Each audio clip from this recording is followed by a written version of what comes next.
दी civil service India. आज हम इस वीडियो में भारतीय नौसेना का 2022 का सिविलियन पर्सनल रिक्रूटमेंट दिखने वाला है, जो पोस्ट ट्रेड्समैन स्किल्ड के लिए। तो ये एप्लीकेशन आपको ऑनलाइन फॉर्म फिल करना है, जो www.joinindiannavy.gov.in पे आपको ट्रेड्समैन स्किल्ड पोस्ट के नाम से आपको फिल कर सकते हैं। ये वैकेंसी कॉल किया है भारतीय नौसेना का 3 कमांड हेडक्वार्टर्स, ओके, जो है eastern naval command Visakhapatnam, western naval command Mumbai और सदर्न नेवल कमांड कोचिन। और आपके जो पोस्टिंग्स है वो भारत में किधर भी हो सकता है, एनीवेयर इन इंडिया। अभी हम इसका डेट देख लेंगे। नोटिफिकेशन का डेट आया था 16 फरवरी 2022। फॉर्म का लास्ट डेट ऑफ सबमिशन है 31 मार्च 2022, ओके। और ये फॉर्म स्टार्ट होने वाला है 18 तारीख से लेके, राइट। 18 को इसका फॉर्म चालू होने वाला है और ये 31 मार्च को ये फॉर्म पूरा लास्ट डेट होता है, ओके। देखो डेट ये अभी कंफर्म है। सो ये बहुत बड़ा वैकेंसी है, अराउंड 1531 वैकेंसी है ग्रुप सी पोस्ट का।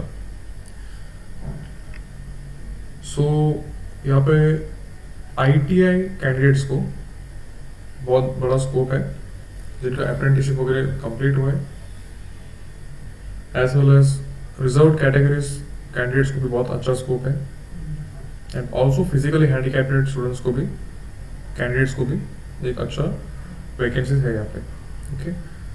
सो अभी हम इस नोटिफिकेशन को जरा सा समझ लेंगे। ये जो यहाँ पे मेंशन किए ट्रेड्स होते हैं, राइट, और ये ट्रेड्स इन अप्रेंटिस स्कूल्स यानी कि उसको एक पर्टिकुलर नाम दिया होता है जो आपके कॉलेज में, ओके। ये गवर्नमेंट पोस्ट है भारतीय नौसेना में, और ये तुम्हारा जो कोर्स का नाम होता है at the same time post का भी। अब ये होता है डिस्ट्रीब्यूशन ऑफ वैकेंसीज, यानी कि वैकेंसीज बांटे गए हैं कैंडिडेट्स का कास्ट के अनुसार, कैटेगरी अनुसार, okay. At the same time physically handicapped candidates को भी यहाँ पे अलॉटमेंट देती है, ओके। ये एससी आता है, ये ST, OBC, EWS, economical weaker section, ये यूआर कैंडिडेट यानी कि जनरल सेक्शन, ये पूरा टोटल मिला के जो काउंटिंग्स है। और ये होता है रिजर्वेशन जो फिजिकली हैंडीकैप्ड कैंडिडेट्स है, okay okay, horizontal and reservation का। तो categories of disable suitable for jobs with functional requirement. देखो ये कैटेगरी जो होता है यानी कि DHH, OL, LC, AAV, ये आपका डिसेबिलिटी के अनुसार आपको ये देखना चाहिए, ओके। इसका नीचे डिस्क्रिप्शन में कंप्लीट इसका इंफॉर्मेशन है नीचे जाके। तो आपको वो फुलफिलमेंट रिक्वायर करना चाहिए, ओके। ये जो रिक्वायरमेंट्स है आपको फुलफिल करना चाहिए, तो आपको अप्लाई कर सकते हैं।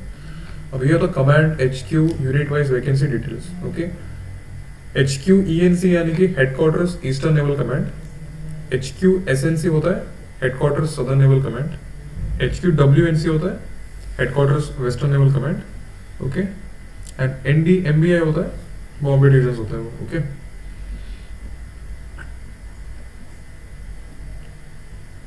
सो पहले पोस्ट होता है इलेक्ट्रिकल फिटर, दूसरा है इलेक्ट्रोप्लेटर, तीसरा है इंजन फिटर, बाद में आता है foundry, pattern maker, IC fitter. चलो इसके हम पहले एलिजिबिलिटी क्राइटेरिया बता देता हूँ। आपको 10th यानी कि मैट्रिकुलेशन आपका कंप्लीट होना चाहिए, पहली बात, प्लस एडिशनल आपको ITI कोर्स, उसके साथ अप्रेंटिसशिप आपका कंप्लीट होना चाहिए, ओके। अगर ये आपके पास नहीं है तो आपको आर्मी, नेवी, एयरफोर्स में अगर आपका 2 साल का सर्विस है, राइट, जो जो ट्रेड्स बताए, ओके। अगर सोच लो फॉर एग्जांपल ये इलेक्ट्रिकल फिटर है, अगर आपके पास 10वीं प्लस ITI इन पावर इलेक्ट्रिशियन का आपके पास कंप्लीट है ITI सर्टिफिकेट, तो आपको ये अप्लाई कर सकता है। देखो अगर आपके पास ये सर्टिफिकेट नहीं है और आपके पास ये फील्ड का यानी कि इलेक्ट्रिकल फिटर का 2 साल का एक्सपीरियंस है, वो भी डिफेंस में यानी कि air force, navy and Indian army में आपका एक्सपीरियंस है 2 साल का मिनिमम, तो आपको ये पोस्ट अप्लाई कर सकता है। ओके, यानी कि आपको एक तो एजुकेशन क्वालिफिकेशन रिक्वायर्ड है, नहीं तो आपको 2 साल का एक्सपीरियंस रिक्वायर्ड है। ये अगर आपके पास दोनों भी है तो बहुत अच्छी बात है, आपके कट ऑफ बहुत अच्छा आएगा। ओके, सो मैं बहुत खुश हूँ कि डिसेबल्ड कैंडिडेट्स को भी यानी कि फिजिकली हैंडीकैप्ड कैंडिडेट्स को भी बहुत बड़ा एक अपॉर्चुनिटी मिल रहा है। और मैं चाहता हूँ कि अगर आपके कोई ऐसे फ्रेंड्स हैं जो फिजिकली डिसेबल्ड है, तो काइंडली उनके पास ये वीडियो शेयर करें, ताकि बहुत एक अच्छा अपॉर्चुनिटी आप उनको देने वाला है। राइट, देखो बहुत सारे गवर्नमेंट वैकेंसीज में अप्रोप्रिएट कैंडिडेट्स फिल नहीं होता है। राइट, बहुत सारे वैकेंसीज वहाँ पे पेंडिंग हो जाता है, तो काइंडली देखो मतलब पूरा वैकेंसीज फिल आउट कर दो। Right, okay, so designated candidate trades, पहला इलेक्ट्रिकल फिटर है, बाद में electroplater, engine fitter, foundry, pattern maker, IC fitter, instrument fitter, machinist, millwright fitter, painter, plater, sheet metal worker, pipe fitter, RF and AC fitter, mechanic, tailor, general, welder, gas and electric यानी कि arc welder as well as acetyl and gas welder, radar fitter. Okay, radar fitter देखो बहुत कम लोग courses करते हैं, सो बहुत सारे लोगों को अपॉर्चुनिटी है, तो डेफिनेटली अप्लाई करो। रेडियो फिटर, इसमें भी same, riggers, shipwright, carpenter, अब ये नॉन डेसिग्नेटेड ट्रेड्स होते हैं optional, blacksmith, boiler maker, civil works, computer fitter, CTSM का, electronic fitter, gyro fitter, machinery control fitter, sonar fitter, weapon fitter, hot insulator, ship fitter, GT fitter और IC fitter for crane. Okay, ये IC fitter crane में बहुत rare vacancies होते हैं। सो अभी इसमें ये होता है कि जो भी फिजिकली डिसेबल्ड कैंडिडेट्स जो होता है, ओके, डिसेबिलिटी सर्टिफिकेट आपको बहुत इंपॉर्टेंट होता है। एट द सेम टाइम आपको यहाँ पे जो भी suitable candidates of categories of benchmark disability वे पूरा इन्फॉर्मेशन दिया था आपको। ज्वाइन इंडियन नेवी में जाके आपको ये वेबसाइट में जाना है, www.indiannavy.gov.in में, वहाँ पे आपको जाके ज्वाइन नेवी का ऑप्शन में जाना है। ओके, यहाँ पे देखो ये वेबसाइट में आपको जाने के बाद आपको ज्वाइन नेवी के ऑप्शन में जाना है, टैब में, बाद में वेज टू ज्वाइन में जाके आपको सिविलियंस के रिक्रूटमेंट में जाना है, और वहाँ पे आप पे ट्रेड्समैन स्किल्ड। ओके, यहाँ पे आपको आना है और उसके बाद आपको पूरा इंफॉर्मेशन दिया होता है जो कैटेगरी ऑफ कास्ट का और फिजिकली डिसेबल्ड का, तो ये पूरा रिक्वायरमेंट्स आप चेक कर लो। ओके, ये जो नोटिफिकेशन है मैं आपको डिस्क्रिप्शन बॉक्स में आपको मिल जाएगा।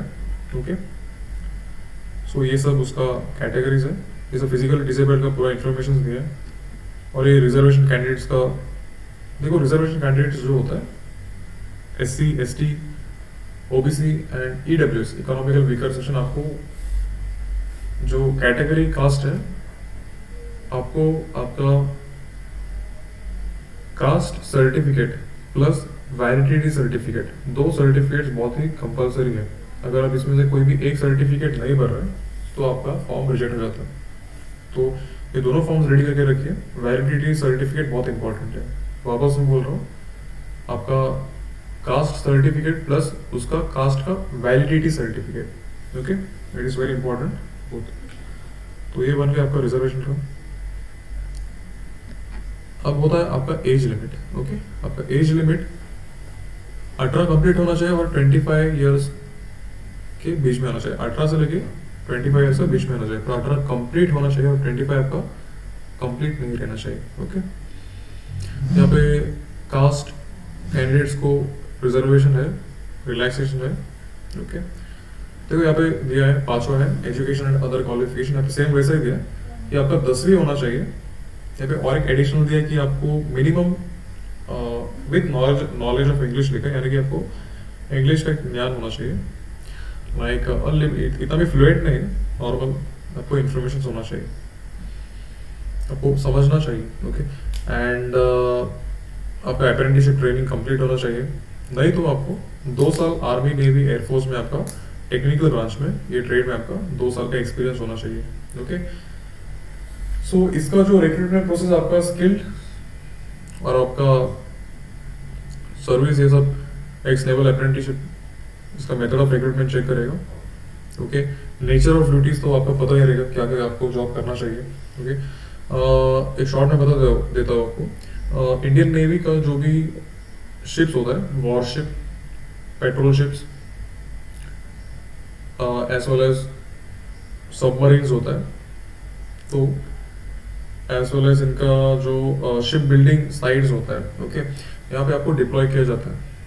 सबमरीन सब जानते हैं, पनडुब्बी जहाज, और जो वॉरशिप्स होता है, राइट, बैटल शिप्स, जो लड़ाई के लिए जो जहाज जाते हैं, right, at the same time जो रेस्क्यू के लिए भी जो जहाज जाते हैं, तो इनका आपको डॉकयार्ड में, शिपयार्ड में, as well as ship building division में आपका काम होता है। ओके, सो बहुत ही ग्रुप सी सिविलियन का बहुत ही अच्छा वैकेंसी है, आपको एक अच्छा पे स्केल मिल रहा है। ओके, सो सभी ITI कैंडिडेट्स एंड जो भी एलिजिबिलिटी क्राइटेरिया मीट कर रहे हैं, सभी लोग अप्लाई कीजिए। और अगर आपको ये वैकेंसीज के बारे में, रिक्रूटमेंट के बारे में अगर कोई डाउट है तो डिस्क्रिप्शन में कमेंट कीजिए, या आपका और कोई ज़्यादा डाउट है तो आपको मेल कर सकते हैं। ओके, और जिन जिन का ये एलिजिबिलिटी क्राइटेरिया मीट कर रहे हैं उनके तक ये वैकेंसी आप शेयर कीजिए। ओके, इसके आगे आने वाले नोटिफिकेशन समझने के लिए और ऑनलाइन फॉर्म कैसा भरना चाहिए, क्या क्या प्रिकॉशंस लेके आपको फॉर्म भरना चाहिए और क्या क्या गलती नहीं करना चाहिए, ये समझने के लिए आप सब्सक्राइब करो। ओके, जल्दी ही आपको कैसा ऑनलाइन फॉर्म भरना चाहिए आपको हम शो करेंगे। ओके, एंड तब तक आपका जो भी डॉक्यूमेंट्स है ये प्रॉपर रेडी करके रखें। ओके, जय हिंद, जय भारत।